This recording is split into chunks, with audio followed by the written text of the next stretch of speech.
오늘 누가복음 1장 이하에는 그 해의 대제사장이었던 사가랴, 그의 아내인 엘리사벳에게 다 늙었는데도 하나님이 예수님의 아내자로서 길을 예비하게 하려고 세례 요한을 나게 하시기 위한 하나님의 계획, 그리고 세례 요한이 해야 할 일, 또 네 아내 엘리자벳이 잉태하여 아들을 낳을 것인데 이름을 요한이라 해라.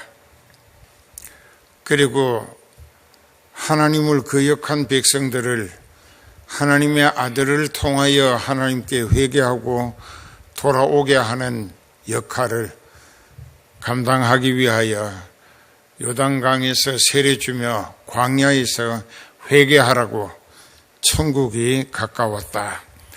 그 천국은 예수님이 오셨다는 이야기입니다. 그 일이 있은 지 6달 됐을 때, 즉 엘리자벳이 다 늙어가지고 여자로서 아기 가질 수 있는 생리가 말라버렸는데 하나님이 요한을 나게 하시기 위하여 생리 기능을 회복시켜서 부부 사이에 요한이 나게 하시기 위하여 잉태된 지 6개월 만에, 여기 26절에 보면은 6째 달에 한 것은 엘리자벳이 사가랴를 통하여 세례 요한을 포태한다고 하는 것은 아기를 배웠다는 이야기입니다. 6개월 6달째 천사 가브리엘이 하나님의 보내심을 받들어, 자, 이게 참 중요합니다. 하나님의 보내심을 받들어. 여기 6째 달에 천사 가브리엘이 하나님의 보내심을 받아. 천사라고 하는 말은 하나님이 보내셨다는 뜻입니다. 하늘천 보낼 사자입니다. 이 대사관의 대사, 영사 하는 것이 이 사자를 보낼 사자라고 합니다. 하나님이 보내심을 받들어 갈릴리 나사렛이란 동네에 사는 다윗의 자손 요셉이라 하는 남자와 약혼한 처녀에게 갔습니다. 그 처녀의 이름은 마리아라. 그에게 가로되 은혜를 받은 자여 평안할지어다. 여기서 은혜를 받은 자, 그레이스라고 하는데 은혜를 받은 자여 평안할지어다. 이거는 인사법입니다. 주께서 너와 함께 하시도다 하니, 자, 여기 임마누엘을 선포했습니다. 여기 보면은 하나님께 은혜를 받은 자 평안하라. 그 은혜가 어떤 은혜냐? 주께서 너와 함께 하시는 은혜라. 이것이 임마누엘이라는 뜻입니다. 주께서 너와 함께 하신다. 자, 하나님이 너와 함께 하시면은 그 사람의 영적인 문제가 하늘 소망을 보장받게 되는 것이고, 또 주께서 함께 하시는 사람은 주께서 그 사람을 쓰심으로 주님의 뜻을 이루는 일꾼으로 사용하시겠기 때문에 그 사람을 통하여 성령의 지혜와 능력을 주시어서 그 사람으로 하나님의 뜻을 깨닫게 하시고 그 뜻을 이루어 드리기 위하여 있는 힘을 다하여 자기의 모든 것을 집중해서 희생, 헌신, 봉사, 충성하게 만드시는 것입니다. 그래서 주께서 너와 함께 하시도다. 여기 주께서라고 했는데 이 신약 성경은 헬라어로 기록해서 주라고 하는 말, 영어로는 로드라고 해서 LORD 해가지고 로드, 주님이란 뜻입니다. 그 헬라어로는 주님이란 말을 퀴리오스라고 한다고 여러 번 얘기했을 거예요. 퀴리오스. 이건 무슨 뜻이냐? 우리말로 직역을 하면은 너의 생명의 주권자, 너를 죽이고 살리고 하실 수 있는 네 생명의 주관자, 그분은 너의 왕이시고 너의 하나님이시다. 이게 퀴리오스라는 말의 뜻이에요. 그래서 주께서 너와 함께 하신다. 그 마리아에게 하시는 말씀이 주께서 너와 함께 하시도다. 그러니까 처녀가 그 말을 듣고 놀라 이런 인사가 어찌 된 것인가 생각할 때에 천사 가브리엘이 다시 말합니다. 마리아여, 무서워 말라. 네가 하나님께 은혜를 얻었느니라. 보라, 네가 아기를 베어서 아들을 낳으리니 그 이름을 예수라 하라. 저가 큰 자가 되고 지극히 높으신 이의 아들이라 일컬을 것이요 주 하나님께서 그 조상 다윗의 임금자리를 저에게 주실 것이다. 영원히 야곱의 집에 왕이 되실 것이다. 그 나라는 계속 무궁할 것이다. 무궁하다고 하는 것은 끝이 없다는 것입니다. 영원하다는 forever, 영원하다 이게. 마리아가 34절에 천사에게 나는 남자를 알지 못하는데 어찌 내가 아기를 가질 수 있겠는가 하고, 그러니까는 육체적인 자궁 생리법에 의해서 남자와 동침하고 아기를 가지게 되는 것인데 나는 남자를 알지 못하는데 내가 어떻게 아들을 베고 낳을 수 있겠는가 하고 질문을 했습니다. 그때 35절에 천사가 대답하여 가로되 성령이 네게 임하시고 지극히 높으신 이의 능력이 너를 덮으시리니 이름으로 나실 바 거룩한 자는 하나님의 아들이라 일컬을 것이다. 즉 네가 인간 남자를 통해서 아기를 가지게 되는 것이 아니고 하나님께서 너에게 하나님의 능력으로 아들을 낳을 수 있도록 창조주 하나님께서 역사하실 것이라는 이야기입니다. 그리고 36절부터 이제 마리아가 못 믿으니까 자꾸 의심하고 자꾸만 사람의 생각으로 좀 부정적인 이런 반응을 보이는 마리아에게 설득하기 위하여 36절부터 보라, 너의 친족 엘리사벳, 이 엘리사벳이 마리아에게 사촌 은이랍니다. 엘리사벳도 늙어서 여자가 생리가 끝났지만은 하나님이 그를 쓰시기 위하여 생리 기능을 회복시키고 부부 사이에 아들을 베게 했는데 그것을 너도 사촌 언니의 일이니까 알고 있지 않느냐. 본래 수태하지 못한다 하던 엘리자벳이 아기 뵌 지 이미 6달이 되었나. 6달이 됐다. 대저 하나님의 모든 말씀은 능치 못하심이 없다. 자, 천사가 하는 말은 전부 하나님의 말씀이라는 뜻입니다. 왜? 하나님께서 그 말씀을 전달하라고 보내심을 받았기 때문이고, 장 목사를 통하여 성령이 말씀하게 하시는 말씀도 하나님의 말씀이 틀림없습니다.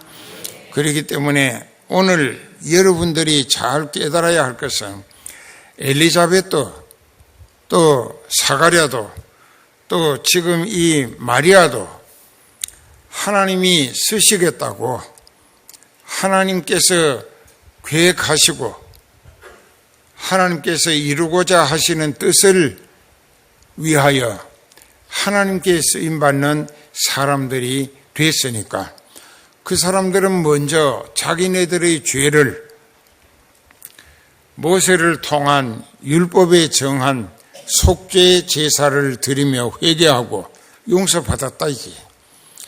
그러니까 지극히 높으신 하나님의 능력이 너를 덮어시리니, 우리말로는 덮었다고 했는데 더 정확하게 얘기하면 너를 사로잡으리니, 그 사로잡는다고 하는 게 뭐냐?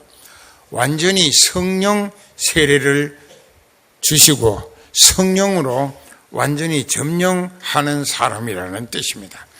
그러니까 하나님이 자기 뜻을 이루기 위하여 쓰시는 사람은 대체로 하나님의 성령으로 먼저 사로잡으시고 그 성령으로 함께 하시면서 그 사람을 통하여 하나님의 뜻을 이루어 드릴 수 있는 일꾼으로 사용하시더라.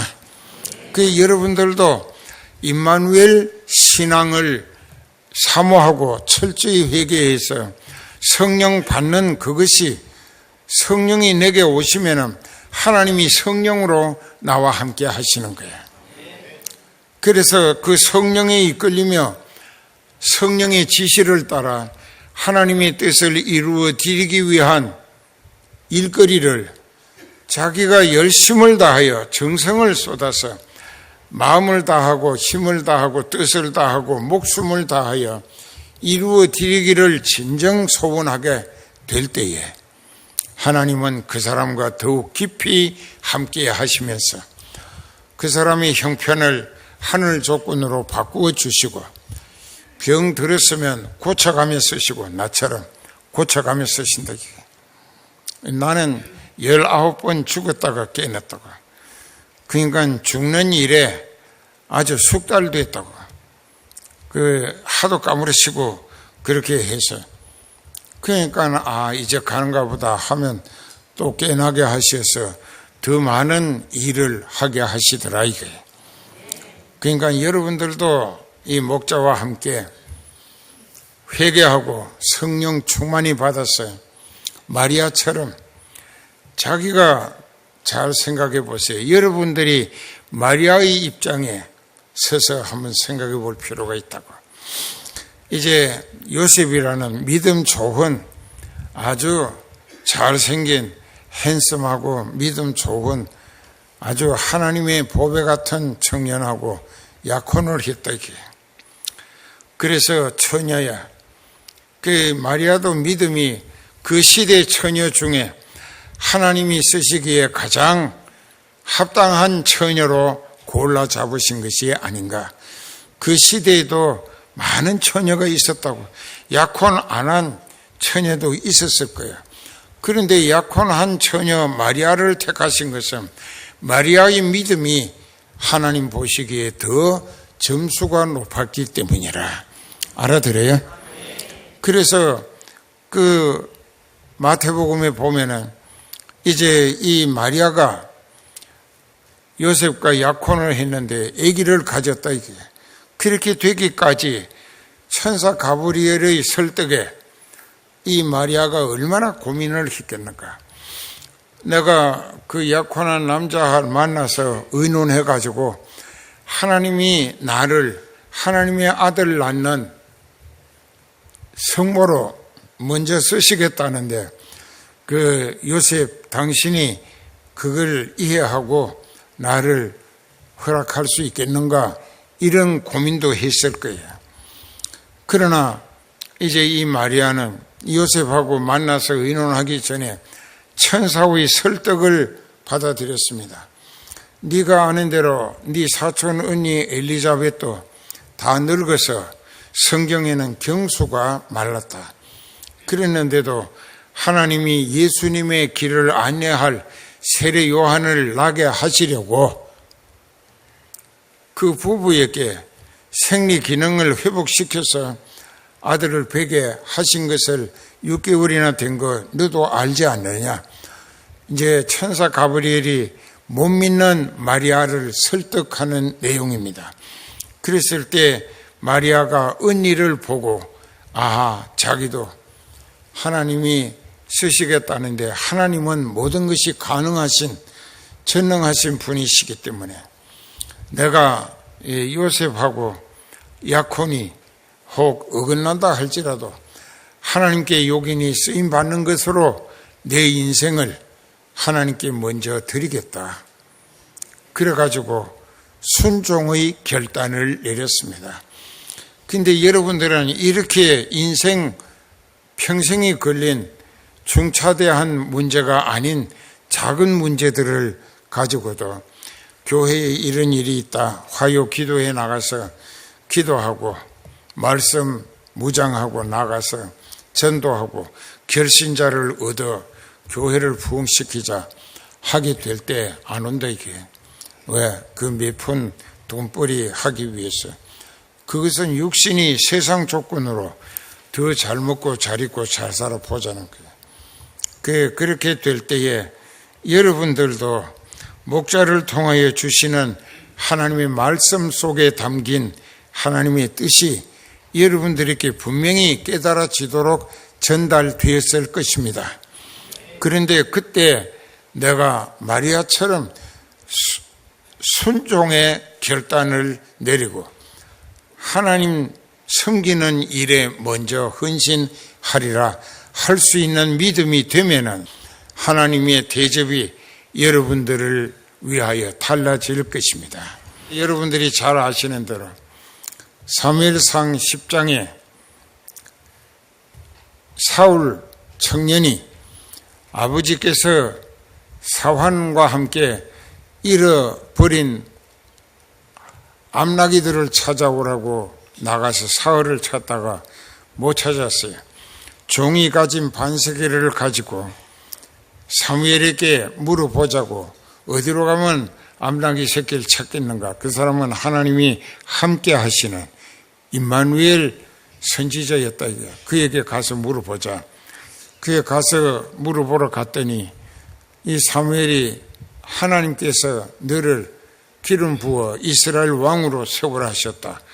아이고 참 겸손했습니다. 나는 이스라엘 12지파 중에 가장 막내 베냐민 지파에 속했고 나는 아직도 어리고 모든 것이 부족하기 때문에 내가 어떻게 이스라엘의 왕이 되겠는가 하고 나는 부족해서 안 된다고 했을 때 하나님 마음에 들었다. 이게 겸손했기 때문에 진솔했기 때문에. 그래서 사무엘상 10장 6절 이하에 보면은 사무엘이 안수 기도하고 네가 돌아가는 길에 어디에 가면 선지 생도들을 만날 것이고 그들이 찬송하고 소고 작은 북을 들고 찬송하면서 예언도 하게 될 때 너도 그때 하나님의 신이 네게 크게 임하시리니 네가 변하여 새 사람이 되리라. 육적인 사울이 영적인 사울로 바뀌어진다. 그렇게 됐어요. 그가 충만해졌어요. 그리고 사무엘을 통하여 하나님이 지시하시는 대로 100% 순종했을 때 주변에 있는 5개 나라를 다 차례로 쳐부시고 점령을 해서 식민지를 삼고 그 나라의 특산물이 예루살렘으로 전부 다 또 이스라엘로 조공을 바쳐 오도록 하나님이 만드셨습니다. 길갈이라고 하는 곳에 가서 왕이 됐어요. 그리고 이제 그 마지막으로 5번째 아말렉을 쳐부시고 남녀노유 없이 다 죽이고 짐승도 다 죽이라. 그 애굽을 떠나 가나안으로 가는 유대인들이 광야에서 우리가 돈을 좀 내고 당신의 땅을 지나가겠다 했는데 안 된다고 했고 또 둘러가는 사람들이 지쳐가는데 군대를 보내가지고 뒤에 가서 기습 공격을 했어요. 그건 광야 교회를 공격한 것은 하나님을 대적한 것입니다. 그래서 하나님이 지금 씨를 말리라. 다 죽이라. 그런데 사울 왕이 순종해서 쳐들어가서 그 왕 아각을 죽이지 아니하고 살렸고 또 이제 자기 형편이 높아지고 힘이 점점 더 차고 넘치니까 교만해졌어요. 그 마귀가 그 사울을 사로잡았어요. 그리고는 네가 이렇게 위대한 왕이 됐으니까 뭐 하나님 어쩌고 하지 말고 네가 이 전쟁에도 이긴 것을 네 이름으로 전성비, 공적비를 네 이름으로 세우고 또 아말렉 사람들이 죽고 남긴 가축들 중에 소나 양이나 이런 것을 좀 값어치 있어 보이는 상품성이 있어 보이는 가축을 전부 골짜구니에 갖다 숨겼다가 네 몫을 챙기라. 사탄이 그렇게 했는데 사울이 성령이 지금까지 이끌어 역사하심으로 승리해왔던 인생이 성령을 물리치고 마귀에게 점령당했습니다. 그리고 하나님이 사무엘을 불러서 사울이 나를 반역하고 배신했다. 네가 가서 그를 책망하고 회개시키면 그가 회복되겠지만 회개치 아니하면 내가 그를 버리겠노라. 그래서 구약 성경에 지금까지 듣고 잠깐 성령 충만했던 사람도 교회와 예배, 목자를 통하여 신앙 지도를 게을리 받게 되면은 자꾸 예배 빠진다. 주일날 한 번 오고 그렇게 되면 언제 마귀에게 다시 사로잡히고 성령이 떠나실는지 모른다. 이게 성령 떠나고 나면 그는 비참하게 멸망하고 마귀와 함께 지옥 갑니다. 구약 성경 사무엘상 15장 17절부터 보면은 그러니까 사무엘이 책망을 합니다. 사울 왕에게 하나님 말씀을 거역했다 이게. 사무엘이 가로되 왕이 스스로 작게 여길 그때에 이스라엘 지파의 머리가 되지 아니하셨나이까. 여호와께서 왕에게 기름을 부어 즉 성령을 충만케 하셔서 이스라엘 왕을 삼으시고 또 왕을 하나님이 예비하신 길로 보내시며 이르시기를 가서 죄인 아말렉 사람을 진멸하되, 진멸은 없어질 때까지 다 할 진짜 멸할 몇 자입니다. 그래서 싹 썰어 없어지게 하고 치라 하셨거늘 어찌하여 왕이 여호와의 말씀을 청종하지 아니하고 탈취하기에만 급하여 여호와의 악하게 여기시는 것을 행하였나이까. 사울이 변명합니다.